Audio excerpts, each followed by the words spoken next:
AIB Education at Study with Anas sir. Today I will be starting class 12th Political Science chapter number 3 second book नियोजित विकास की राजनीति।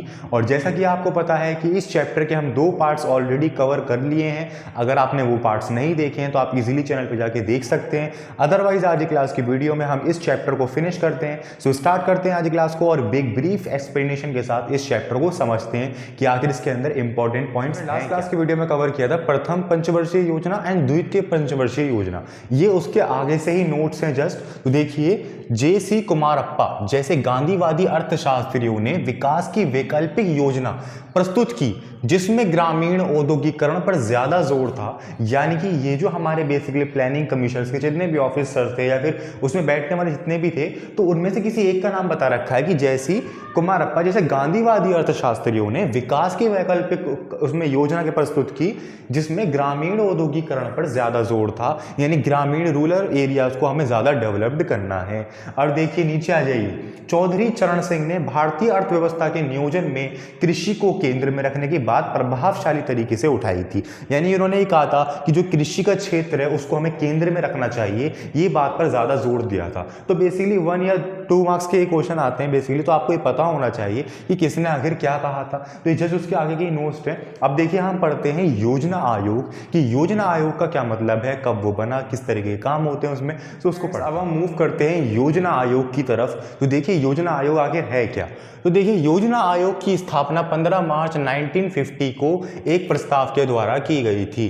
15 मार्च 1950 को, right. 1 जनवरी 2015 में इसका स्थान नीति आयोग ने ले लिया।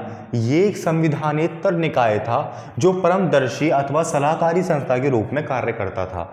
योजना आयोग के अध्यक्ष प्रधानमंत्री होते थे।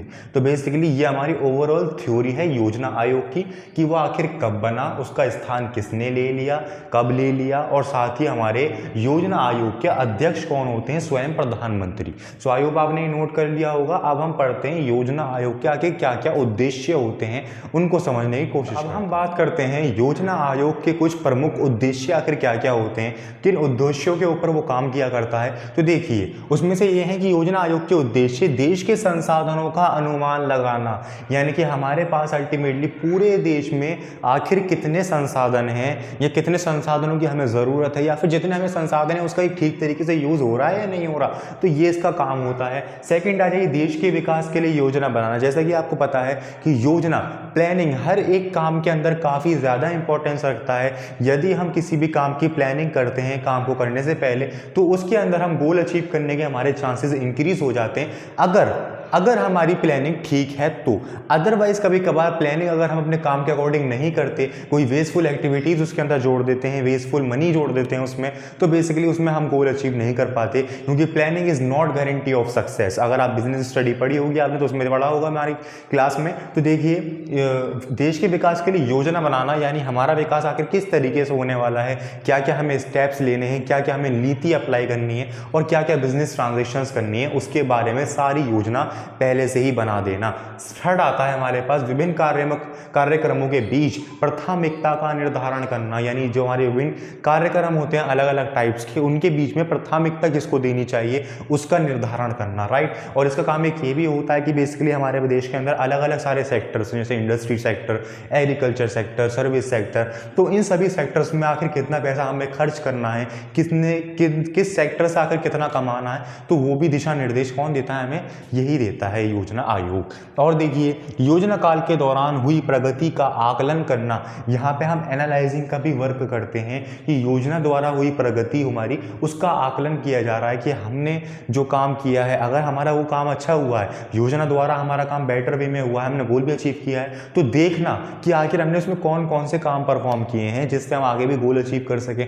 And otherwise in other hand हम ये भी देखते हैं कि अगर हम इन केस गोल अचीव नहीं कर पाए तो हमारी क्या गलती रही है, हमें अंदर अपने क्या क्या एफिशिएंसी की ज़रूरत है, क्या एडजस्टमेंट की ज़रूरत है, तो यहाँ पे हम आकलन का काम भी करते हैं। And the last and fifth point आता है हमारे पास 1 जनवरी 2015 यानी 1 जनवरी 2015 से योजना आयोग का नीति आयोग द्वारा प्रतिस्थापित किया गया है। ये तो आप याद ही रख लीजिए, 1 नंबर के प्रश्न के अंदर आपसे पूछा ही जाना है कि हमारा योजना आयोग का नीति आयोग द्वारा प्रतिस्थापित कब किया गया, तो 1 जनवरी 2015 में किया गया, राइट। कभी कभार एमसीक्यूज ऐसे भी आते हैं कि चारों ऑप्शन में एक एक जनवरी दे देंगे आपको, 1 जनवरी 1 जनवरी 1 जनवरी, मगर उनके साल चेंज होंगे, 2015 16 17 18 दे देंगे, तो वो उसमें आपको जज करेंगे कि आप उसमें सही चुन पाते हो नहीं चुन पाते। क्योंकि बहुत से स्टूडेंट्स ऐसे होते हैं जो महीना याद करके चले जाते हैं जनवरी, उस पर टिक मारना है, मगर ये ईयर याद रखना काफ़ी ज़्यादा इंपॉर्टेंट है, क्योंकि कभी कभार MCQs भी ट्रिक ही आ जाते हैं, राइट। तो आई होप आपके समझ में आया होगा योजना आयोग के उद्देश्य। अब हम पढ़ते हैं योजना आयोग इन 1950,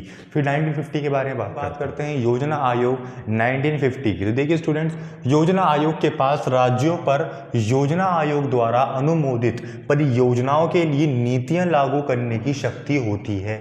यानी कि जितने भी हमारी अर्थव्यवस्था से रिलेटेड जितने भी फैसले होते हैं, नीतियां होती हैं, वो लागू करने की शक्ति इसके पास होती है, योजना आयोग के पास, राइट। सेकेंड पॉइंट ये है कि योजना आयोग आर्थिक विकास के लिए उपयुक्त नीतियों को डिजाइन और निष्पादित करने में मदद करेगा।